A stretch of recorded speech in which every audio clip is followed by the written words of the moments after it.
Hello दोस्तों, कैसे हैं आप सभी लोग। तो ईवीएस की क्लास को हम कंटिन्यू करते हुए, और आपको क्लासेस कैसी लग रही हैं कमेंट सेक्शन में ज़रूर बताएं। पीडीएफ नोट्स और मॉडल पेपर सीटेट का प्राप्त करने के लिए आप हमारा टेलीग्राम चैनल ज्वाइन कर सकते हैं, जिसका लिंक मैंने डिस्क्रिप्शन में दे दिया है। और क्लास के बाद क्लास की पीडीएफ भी आपको चैनल पर प्रोवाइड करा दी जाएगी। और लास्ट में आप लोग ज़रूर बताएं कि क्लास की कैसी लगी और आपने कितने क्वेश्चन अटैम्प्ट किए, उसका स्कोर भी आप लोग मुझे कमेंट सेक्शन में ज़रूर बताएंगे, जिससे कि मुझे पता चल सके कि आपकी कितनी तैयारी हो चुकी है। ठीक, फिलहाल हम क्लास को आगे कंटिन्यू करते हुए क्वेश्चन नंबर 31 कहता है, बेटा 31 से शुरू इसलिए कर रहा हूँ क्योंकि आपके 30 क्वेश्चन कंप्लीट हो चुके हैं। ठीक है, तो क्वेश्चन नंबर 31 कहता है कि एक छोटे से पेड़ या झाड़ी की शाखा से लटकने वाला घोंसला बनाने वाला पक्षी कौन सा है। कहता है सूर्य पक्षी है, शकरखोरा है, कौवा है, बारवेट जिसे हम बसंत कुमारी बोलते हैं, भारतीय रॉबिन यानी कि कलचिड़ी है। ठीक है, तो आपको बताना है कि एक छोटे से पेड़ या झाड़ी की शाखा से लटकने वाला घोंसला किसका होता है बेटा। ये होता है आपका सूर्य पक्षी यानी कि शकरखोरा का। ठीक है बेटा, कौवा के संदर्भ में थोड़ा सा जान लेते हैं। कौवा जो होता है बेटा किसी भी पेड़ के इलाके के किसी भी पेड़ के, ठीक है बेटा, या ऐसी सुन लीजिए। कौवा जो होता है इलाके के किसी भी पेड़ की सबसे ऊंची डाल पर घोंसला बनाता है। लेकिन चील क्या होती है, चील जो होती है इलाके के सबसे ऊंचे पेड़ की। दोनों में कन्फ्यूजन मत होना। कौवा जो होता है इलाके का कोई सा भी पेड़ ले लेता है और उसकी ऊंची डाल पर घोंसला बनाता है, लेकिन चील जो होती है इलाके के सबसे ऊंचे पेड़ की सबसे ऊंची डाली पर घोंसला बनाती है। ठीक है बेटा, इन दोनों क्वेश्चन में आपको कन्फ्यूजन होता है, वो मैंने क्लियर कर दी है। फिलहाल आगे बढ़ते हैं। कहता है वे पक्षी जो दिल्ली में सामान्य रूप से दिखाई देता था, परंतु अब इस चिड़िया के बारे में जागरूकता बढ़ाने हेतु एक विशेष दिन मनाया जाता है, क्योंकि शहरीकरण के कारण ये दुर्लभ हो गई है। वे चिड़िया कौन सी है। कह रहा मोर है, कोयल है, आपका तोता है या गौरैया है। ठीक है, तो ऐसा पक्षी जो दिल्ली में पाया जाता था अब क्या हो गया है, वो कम हो गया है। उसकी जागरूकता बढ़ाने के लिए एक विशेष दिन मनाया जाता है, क्योंकि शहरीकरण के कारण ये दुर्लभ हो गई है। वे चिड़िया कौन सी है बेटा, वे चिड़िया है आपकी गौरैया। ठीक है बेटा, आगे बढ़ते हैं। क्वेश्चन नंबर 33 कहता है कि निम्न में से किन पक्षियों की चोंच में छानने की प्रणाली होती है। कहता है फ्लेमिंगो यानी कि हंसावर की होती है, रॉबिन यानी कि यूरोपीय छोटी चिड़िया, और मेकाओ जिसे हम लंबी पूंछ का तोता कहते हैं, गौरैया। देखो 4 क्वेश्चन आपके ऑप्शन से क्लियर होंगे। कैसे पूछ लेगा आपसे कि यूरोपीय छोटी चिड़िया कौन सी है, तो यूरोपीय छोटी चिड़िया कौन सी है बेटा, रॉबिन है आपकी। ठीक है, रॉबिन हो जाएगी। दूसरा ये पूछता है कि लंबी पूंछ का मैकाओ किसे कहते हैं। ठीक, तो बच्चे घबरा जाएंगे कि यार मैकाओ क्या होता है, तो बेटा मैकाओ क्या होता है, लंबी पूंछ का तोता होता है। गौरैया के बारे में मैंने बता दिया, दिल्ली की ये कैसी है प्रजाति जो कम हो गई है। ठीक है बेटा, ये भी मैं बता चुका हूँ। ठीक, तो हमसे पूछ रहा है कि पक्षियों की चोंच में छानने की प्रणाली किसमें होती है, तो ये होती है आपकी फ्लेमिंगो यानी कि हंसावर में होती है। ठीक है बेटा, आगे बढ़ते हैं। 34 क्वेश्चन कहता है कि निम्नलिखित में से कौन सा सबसे छोटा प्रवासी पक्षी है जो उत्तर ध्रुवीय क्षेत्र से भारत आता है। बहुत ही अच्छा क्वेश्चन है, जो उत्तर ध्रुवीय क्षेत्र से भारत आता है। कहता है सिख पर पदक आती है जिसे हम पिंटेक डक कहते हैं, छोटी मत्स्य कुर्री ऑस्प्रे बोलते हैं, हंसावर फ्लिंगो अभी मैं बता चुका हूँ, या छोटी जनरंग जिसे हम स्टिंट बोलते हैं।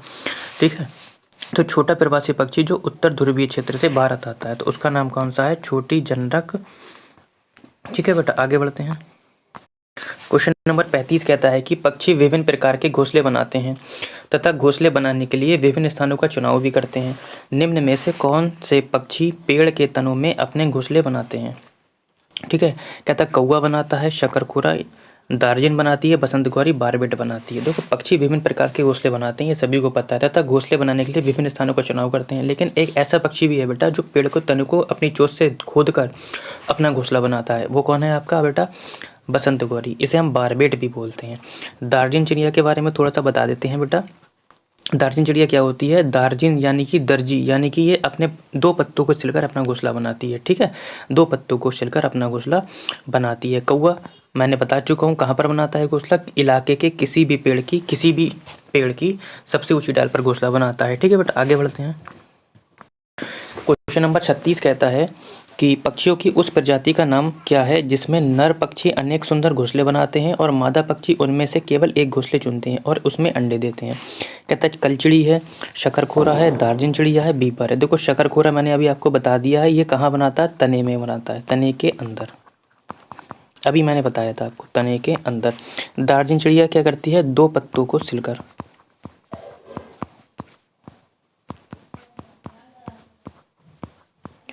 ठीक बेटा, तो ऑप्शन हो जाएगा बया यानी कि बीबर। इसमें क्या होता है, नर जो होता है बेटा एक से अधिक घोंसले बनाता है, ठीक है। और जो घोंसले होते हैं कैसे होते हैं बेटा, लालटेन के आकार के होते हैं, लटके हुए, लालटेन के आकार के उल्टे लटके हुए होते हैं। उसमें जो मादा चिड़िया होती है वो एक से अधिक घोंसले देकर उनमें से एक का चयन करती है और फिर उसी में अंडे देती है बेटा, ठीक है। ये क्वेश्चन क्लियर हो गया आपको, आगे बढ़ते हैं। क्वेश्चन नंबर 37 कहता है कि उस पक्षी का नाम जिसकी आंखें मानवों की तरह सामने की तरफ होती हैं, ठीक है, आंखें सामने की ओर होती हैं। कहता है चील, बाज, गिद्ध या उल्लू, ठीक है। तो उस पक्षी का नाम जिसकी आंखें मानव की तरह आंखें सामने की ओर होती हैं उसे हम बोलते हैं उल्लू। ये क्या होता है बेटा, ये जो होता है कि 270 डिग्री और किसी किसी में 360 डिग्री तक, वैसे ये होता नहीं है 360 डिग्री घुमा ही नहीं पाएगा, ये तो आप लोगों को भी पता है, ठीक है। उसके बाल इतने होते हैं यानी कि वो तो 270 ही घुमाता है, लेकिन आजकल की बुकों में क्या है, बुक्स में कि 360 भी लिखा हुआ है। यानी कि जब क्वेश्चन ऐसा पूछा जाएगा, ऐसा प्रजाति का नाम बताइए जो 270 डिग्री तक अपनी गर्दन पीछे घुमा सकता है, तब भी आप उल्लू लगाएंगे, ठीक है। चील और बाज के बारे में बेटा 2 क्वेश्चन है जो मैं भी क्लियर कर देता हूँ, ठीक है। गिद्ध को बेटा हम अपमार्जक बोलते हैं, ये क्या होता है, मृत पशुओं को पूरा खा जाता है, ठीक। फिलहाल हम चील और बाज के बारे में थोड़ा सा बताने की कोशिश करते हैं आपको। देखो बेटा, एक तरफ हम चील ले लेते हैं और एक तरफ हम बाज,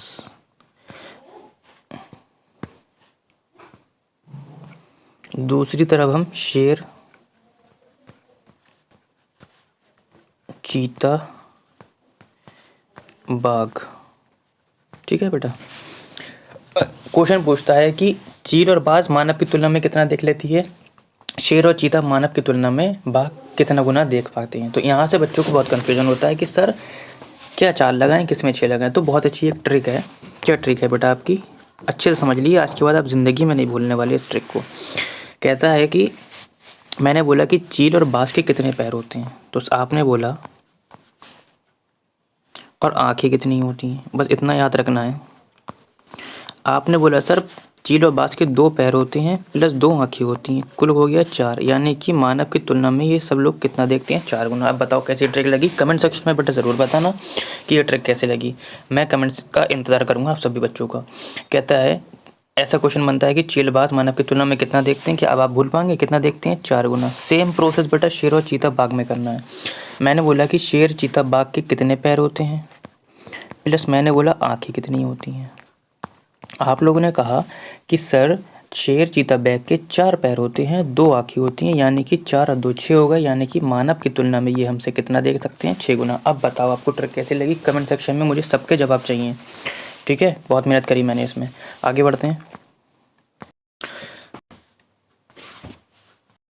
क्वेश्चन नंबर 38 कहता है कि 3 पक्षियों का वे समूह जिसका प्रत्येक सदस्य वस्तुओं को हमारी तुलना में 4 गुना देखता है। देखो जस्ट अभी मैंने आपको क्वेश्चन समझाया, क्वेश्चन आ गया।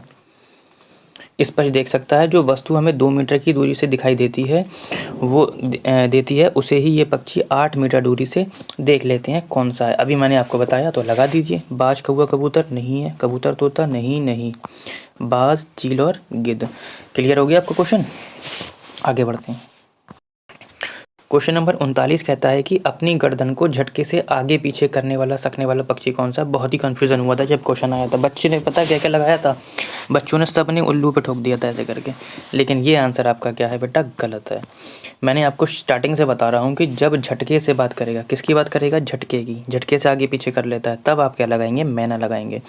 और जब 270 डिग्री या कहीं कहीं बुक में 360 डिग्री घुमाने की बात करेगा, चारों तरफ घुमा लेता है, तब हम उल्लू लगाएंगे, ठीक है।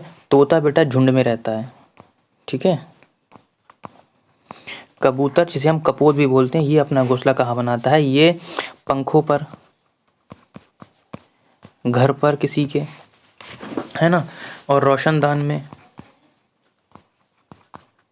एक जगह पर ये अपना घोंसला बनाते हैं, ठीक। आगे बढ़ते हैं। इंपॉर्टेंट क्वेश्चन है बेटा आपका पक्षियों से रिलेटेड, ठीक है। इससे आपके 4 क्वेश्चन भी क्लियर हो जाएंगे, अगर एक क्वेश्चन कॉलम में आ गया तब भी आपका क्लियर हो जाएगा, ठीक है बेटा। नंबर आपका कहीं से भी नहीं कटने वाला है। फिलहाल मैं हर कोशिश कर रहा हूँ कि कोई भी क्वेश्चन आपका ना छूटे। कहता है कि कॉलम ए को कॉलम बी से मिलान कीजिए। बेटा एक तरफ आपका पक्षी का नाम दे रखा है और एक तरफ घोंसलों का विवरण दे रखा है आपको, ठीक है। देखो एक तरफ शकरखोरा दे रखा है, कोयल, कलचिड़ी और दार्जिन चिड़िया। तो शकरखोरा के बारे में आपको बताना है। कहता है अपना घोंसला स्वयं नहीं, कौवे इस पक्षी के लिए घोंसला बनाता है। ठीक, तो ऐसा कौन सा पक्षी है जो अपना घोंसला स्वयं नहीं बनाता जबकि अपने अंडे कौवे के घोंसले में देता? आप कहेंगे सर कोयल। ठीक, सड़क के किनारे पत्थरों के बीच घोंसला, उसके ऊपर पौधों की टहनियाँ, जड़े जले बाल, रुई बिछी होना, ये किस में आता है? अब एक बात बताइए, जब आपको इसका आंसर नहीं आता है, मैं थोड़ा ट्रिक भी बताता हूँ। जैसे मुझे इसका आंसर नहीं आता है तो मैं क्या करूँगा, मुझे एक आंसर पता था कोयल का, तो मैंने क्या करा, ऑप्शन पे जाके देखा। ठीक, मैं आपको ये तरीका बता रहा हूँ, बाई चांस आपको चारों में से कोई एक ऑप्शन आता है तो अब आप क्या करेंगे, बी का पहला वाला देखेंगे जाके आप, जिससे आपको क्या होगा, अंदाज़ा हो जाएगा। देखो बेटा,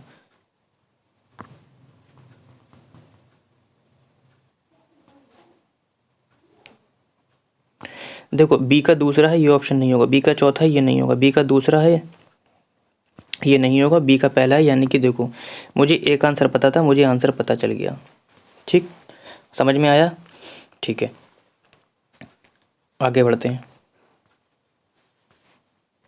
क्वेश्चन नंबर 41 कहता है अपनी गर्दन को पीछे तक घुमा सकने वाला पक्षी। देखो अभी मैंने बताया था पीछे तक कौन घुमा लेता है, झटके की बात नहीं कर रहा है यहाँ पे, घुमाने की बात कर रहा है बेटा, तो उल्लू हो जाएगा। और जब झटके से घुमाने की बात करेगा, किससे, झटके से घुमाने की बात करेगा, तब हम किसकी कहेंगे, मैना की कहेंगे। ठीक है, कबूतर के बारे में मैं बता चुका हूँ, कहाँ बनाता है, सुनसान जगह पर, घर में बनाता है, पंखों पर बनाता है, अलमारी के पीछे बनाता है, रोशनदान में बनाता है। ठीक है, आगे बढ़ते हैं। क्वेश्चन नंबर 42 कहता है कि पक्षियों की एक स्पीसीज प्रजाति है जिसका नर पक्षी सुंदर सुंदर घोंसले बनाता है। देखो जस्ट अभी ऊपर मैं आपको बता के आया हूँ, जिन बच्चों ने कान खोलकर अच्छे से सुना होगा वो इसका आंसर बता सकते हैं। मादा पक्षी उन सभी घोंसलों को देखती है, उनमें से एक को चुनती है जो सबसे अच्छा होता है और उसी में अंडे देती है। पक्षियों की स्पीसीज का नाम अभी मैंने आपको बताया था बेटा, क्या बोलता है, बीवर बोलते हैं। कोयल के बारे में बता चुका हूँ, कौवे के घोंसले में अंडा देती है। ठीक है बेटा, शकरकोरा बता चुका हूँ जो छेद बनाकर घोंसला करता है आपका। ठीक है, आगे बढ़ते हैं। कहता है किस प्रकार के पक्षी की चोंच मीट को काटने और खाने के काम आती है? तिकोने आकार की चोंच, सीधी और पतली चोंच, लंबी पतली हुई जैसी चोंच या हुक वाली चोंच? सभी को पता है हुक वाली चोंच होती है चीलों की, पता है ना आप लोगों को, जो मांस खाते हैं हुक वाली चोंच होती है, जिससे कि क्या करते हैं, इस तरीके से चोंच होती है इनकी, इस तरीके से चोंच बनी हुई होती है, तो यहाँ से अंदर मारते हैं और गोश्त को फाड़ देते हैं। ठीक, आगे बढ़ते हैं। उस पक्षी का नाम जिसकी आंखें मानव की तरह सामने की ओर होती हैं, ये क्वेश्चन रिपीट हो चुका है, सभी को मैंने बता दिया है। फिलहाल आगे बढ़ते हैं। आज क्वेश्चन इतने ही हैं और आज मैंने क्वेश्चन थोड़े बढ़ती भी करा दी हैं। तो आज की आपको क्लास एनसीईआरटी की कैसी लगी कमेंट सेक्शन में मुझे ज़रूर बताएं, और जो मैंने आपको ट्रिक बताई है उसके बारे में भी ज़रूर बताएं। आपने कितना स्कोर किया ये भी बताएं।